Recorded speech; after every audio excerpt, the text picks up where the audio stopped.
Hello everyone, welcome to crispy info. Current affairs series को हम शुरू करते हैं। आज हो गया 12 जुलाई 2024। इसमें सबसे पहले जो न्यूज़ है वो आईएमओ का है, इंटरनेशनल मैरीटाइम ऑर्गेनाइजेशन। इसकी एक मीटिंग जो है वो लंदन में चल रही है और इंडिया ने भी रिप्रेजेंट किया है अपने हाई लेवल डेलीगेशन को भेज के। और इसमें श्री टी के रामाचंद्रन, जो कि सेक्रेटरी हैं of ministry of ports, shipping and waterway, तो ये यहाँ पे लीड कर रहे हैं। और इसमें जो है बहुत सारे जो इश्यूज़ हैं related to global maritime operations, उसको डिस्कस किया जाएगा। ऑल राइट, आगे बढ़ते हैं। Vietnam crowned most affordable country for expatriates in 2024 study. तो एक सामने आई है स्टडी जो कि इंटर नेशंस ने यहाँ पे कंडक्ट करवाया है और उन्होंने बताया है कि वियतनाम जो है उस सबसे ज़्यादा अफोर्डेबल डेस्टिनेशन है किसी भी एक्सपैट्रिएट्स के लिए। एक्सपैट्रिएट्स मतलब वैसे लोग जो किसी एक देश को छोड़ के दूसरे देश चले जाते हैं और वहीं पे सेटअप हो जाते हैं, तो उसको हम एक्सपैट्रिएट्स बोलते हैं। तो ये बोला जा सकता है कि वियतनाम एक ऐसा कंट्री जो कि जो एक्सपैट्रिएट्स हैं उनको काफ़ी लुभा रही है ये देश, क्योंकि वहाँ पे जो अफोर्डेबिलिटी है, जीने का जो तरीका है, जो वहाँ पे वर्क लाइफ बैलेंस है, वो काफ़ी अच्छा है। और इकोनॉमिक लाइफस्टाइल जो है वो यहाँ पे है, मतलब कम पैसे में आप बहुत अच्छे जो है सर्विसेज ले सकते हैं, ज़िंदगी जी सकते हैं। नेक्स्ट, आयरलैंड सरपासेस मॉरिशस इन प्रेफर्ड एफपीआई डेस्टिनेशन। तो बहुत सारे जो फॉरेन पोर्टफोलियो इन्वेस्टर्स होते हैं एफपीआई, वो इन्वेस्ट करते हैं किसी भी खास कंट्री में शॉर्ट ड्यूरेशन के लिए, उसी को हम एफपीआई बोलते हैं। तो यहाँ पे आयरलैंड जो है वो मॉरिशस को पीछे छोड़ के इंडिया का फोर्थ फेवरेट एफपीआई कंट्री बन चुका है। तो बाहर से जितने भी इन्वेस्टमेंट होता है वो इंडिया में, तो उसमें अब आयरलैंड का रैंक फोर्थ हो चुका है।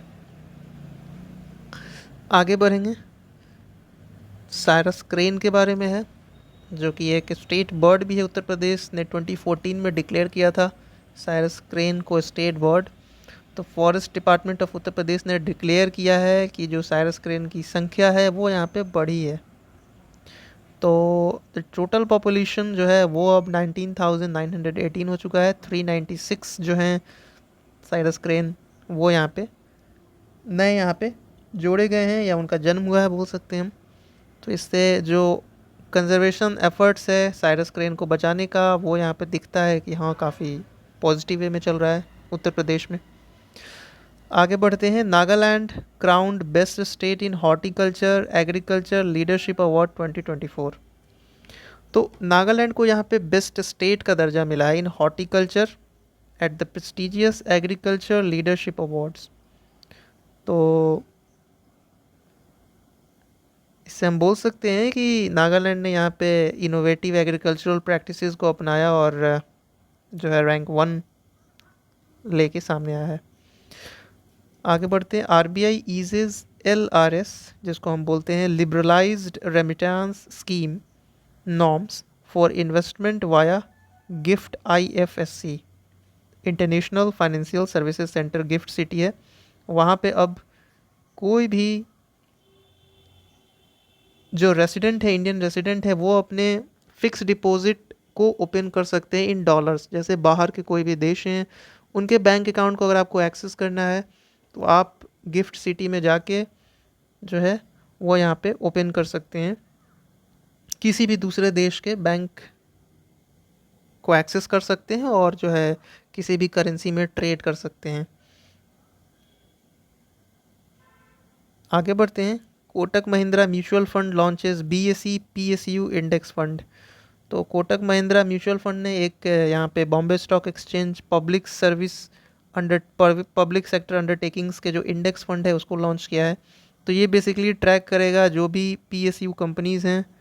टोटल इसमें बताया जा रहा है कि 56 पीएसयू कंपनीज है, उसको ट्रैक करेगा, क्योंकि रिसेंटली हाल के दिन में हमने देखा है कि जो पीएसयू स्टॉक्स हैं उनका जो ग्रोथ है वो काफ़ी तेज़ी से हुआ है, बहुत तेज़ी से बढ़ा है। तो ये अब कोटक महिंद्रा म्यूचुअल फंड ने सोचा कि ये फ़ंड अगर हम लेके आ जाएंगे तो जो इन्वेस्टर्स हैं उनको यहाँ पे बेनिफिट मिलेगा।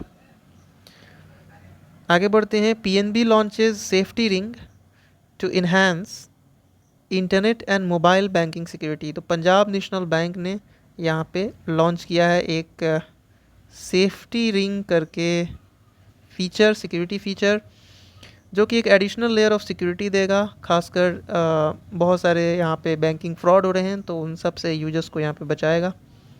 DRDO 7 new projects awarded to industries under technology development fund scheme. तो technology development fund scheme basically जो हमारा मेक इन इंडिया प्रोग्राम है, खासकर डिफेंस सेक्टर में अगर आपको आत्मनिर्भर बनना है तो उसी से रिलेटेड जो है ये लॉन्च किया गया था। नाउ DRDO ने इसमें एक स्टेप लिया है, इन्होंने यहाँ पे 7 न्यू प्रोजेक्ट्स को जो है वो अब प्राइवेट सेक्टर को देने का फ़ैसला किया है। तो जिससे बहुत सारे जो आर्म फोर्स के रिक्वायरमेंट हैं, खासकर जो एरोस्पेस हो गया, डिफेंस सेक्टर हो गया, तो उसमें जो है ग्रोथ देखा जा सकता है। तो बहुत सारे MSMEs स्टार्टअप्स जो है वो उनको भी बेनिफिट यहाँ पे मिलेगा। Indian air force participates in exercise pitch black 2024। तो ऑस्ट्रेलिया में एक एयरफोर्स का एक्सरसाइज हो रहा है जिसका नाम है पिच ब्लैक 2024 और उसमें भारतीय वायुसेना भी यहाँ पे पार्टिसिपेट कर रही है। ये जो है ये बेस्ड डार्विन ऑस्ट्रेलिया में हो रहा है और ये एक बाइनियल मल्टीनेशनल एक्सरसाइज है जिसमें बहुत सारे कंट्रीज़ यहाँ पे भाग लेते हैं। और इस बार 2022 में इंडियन एयरफोर्स ने यहाँ पे भाग लिया था एंड नाउ 2024 में भी इंडियन एयरफोर्स हमारे देश को रिप्रेजेंट करेगी। तो इसमें बहुत सारे जो है कंट्रीज़ वो भी आ रहे हैं। आगे बढ़ते हैं न्यूज़ के साथ एंड करंट अफेयर्स के साथ। वो है रक्षा राज्य मंत्री Shri Sanjay Seth launches gains 2024 eight GRSE। तो gains 2024 garden Reach ship builder and Engineers limited Kolkata में इसको लॉन्च किया गया है। इससे जो है जो भी शिपयार्ड में चैलेंजेस आते हैं और उसके जो इनोवेशन है तो उसको जो है उसको प्रमोट किया जाएगा थ्रू स्टार्टअप्स। तो एक तरह से बोल सकते हैं कि इनोवेशन को यहाँ पे नर्चर किया जाएगा। इसका फुल फॉर्म भी है GRSE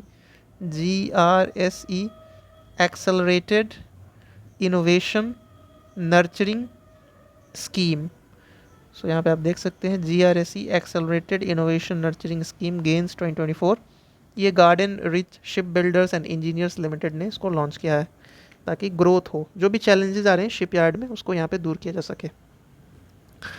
पूमा ने यहाँ पे पार्टनरशिप किया है इंडियन ओलंपिक एसोसिएशन के साथ। पेरिस ओलंपिक्स अपकमिंग जो आने वाला है उसमें पूमा ने यहाँ पे एक पार्टनरशिप कर रखा है इंडियन ओलंपिक एसोसिएशन के साथ ताकि वो ऑफिशियल फुटवियर पार्टनर बन सके। ओके, आगे बढ़ते हैं। Indian badminton players triumph at third BWF saint Denis Reunion open 2024। तो एक बैडमिंटन का यहाँ पे चैम्पियनशिप है जिसको हम देख सकते हैं यहाँ पे BWF saint Denis Reunion open, और ये फ्रांस में हो रहा है। ये फ्रांस का एक आइलैंड है रीयूनियन आइलैंड, वहीं पे ये हो रहा है। और इसमें जो मेंस एंड विमेंस सिंगल्स में इंडिया ने यहाँ पे रैंक 1 सिक्योर किया है। ठीक है। बैडमिंटन वर्ल्ड फेडरेशन, इसका हेड क्वार्टर जो है आप लोग बता सकते हैं कमेंट में।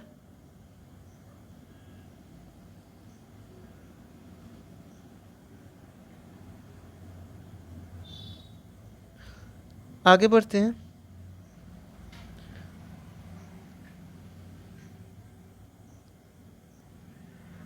WHO introduces may Davis platform for medical device information. तो वर्ल्ड हेल्थ ऑर्गेनाइजेशन ने यहाँ पे एक लॉन्च किया है मेडिकल डिवाइसेस इंफॉर्मेशन सिस्टम, एक ऑनलाइन प्लेटफॉर्म, ताकि जितने भी मेडिकल डिवाइसेस हैं उनके इंफॉर्मेशन को यहाँ पे देखा जा सके। तो इससे क्या है कि जितने सारे गवर्नमेंट्स हैं, रेगुलेटर्स हैं या मेडिकल फील्ड से जो जुड़े हुए स्टेक होल्डर्स हैं उनको यहाँ पे आसानी होगी ताकि वो मेडिकल डिवाइसेस को डायग्नोस्ट कर सकें, टेस्टिंग के लिए भेज सकें, बहुत सारे जो ट्रीटमेंट होते हैं हेल्थ कंडीशंस के उसके बारे में देख सकें। क्योंकि दो तरह का स्टैंडर्ड यूज़ होता है, एक तो यूरोपियन स्टैंडर्ड और एक होता है for the rest of the world. तो मेडिकल डिवाइसेस में 2 स्टैंडर्ड्स होते हैं, तो इसी के ऊपर जो है एक प्लेटफॉर्म लॉन्च किया गया है ताकि जो भी डिवाइसेस हैं वो अच्छे से रेगुलेट हो सकें। International day of combating sand and dust storm 2024 जो है वो 12 जुलाई को मनाया गया है। यूनाइटेड नेशन ने एक डे डिक्लेयर कर रखा है कॉम्बैट करने के लिए जो भी धूल भरी आंधी आती है, या जो भी वैसे कंट्रीज़ जहाँ पे जैसे सहारा डेज़र्ट हो गया या फिर बहुत ज़्यादा जहाँ डेज़र्ट एरिया है, तो ये एक सबसे बड़ा कैटास्ट्रॉफ़ी है, उन लोगों के लिए काफ़ी प्रॉब्लम हो जाती है। तो इसके लिए भी एक जो है डे डिक्लेयर किया गया है यूनाइटेड नेशन की तरफ से, दैट इज़ 12 जुलाई। एंड बताया जाता है कि at least 25% of global dust emissions originate from the human activity, and in some areas desert dust has doubled in the 20th century. मतलब क्लाइमेट चेंज की वजह से भी यहाँ पे जो सैंड एंड डस्ट स्टॉर्म है वो बढ़ा है। तो थैंक्स फॉर वॉचिंग।